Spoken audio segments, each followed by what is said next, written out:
Entonner les anges dans nos campagnes ou Alléluia, comme le veut la tradition de Noël chez nous. L'activité n'est pas sans risque en ce mois de décembre. Les chantés Noël sont d'ailleurs toujours interdits sur notre territoire. 50 à 70 nouveaux cas par jour à l'heure actuelle selon l'ARS. Dans les établissements spécialisés, pas question de laisser la moindre chance au virus. C'est donc en très petit comité et après avoir respecté des mesures strictes que l'association Pomme d'Amour exécute sa prestation. Premièrement, un lavage minutieux des semelles avant de pénétrer l'établissement. Deuxièmement, un nettoyage complet des mains.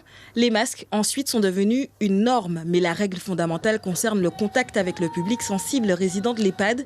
Les chanteurs ne doivent ni s'approcher de cette barrière, ni la dépasser. Un garde-fou qui assure la distanciation sociale de rigueur. Une façon de préserver la santé fragile de nos gangans. Parmi eux, certains n'hésitent pas à parler, mais l'interview, là encore, se passe dans des conditions strictes.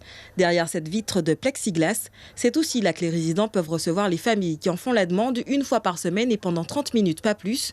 Des mesures strictes qui bouleversent le quotidien des personnes âgées.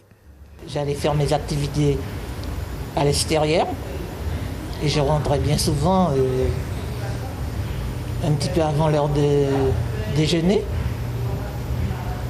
Et puis, bon, ça pouvait me prendre l'après-midi de sortir, ou bien sinon, j'ai fait des activités au sein de l'EHPAD même. Depuis le mois de mars, les sorties sont interdites à Saint-Paul. Sortir de l'établissement signifie rester confiné en chambre pendant 7 jours, un moyen de préserver les autres résidents de l'établissement. Et pas question d'être isolé pendant ces fêtes de fin d'année.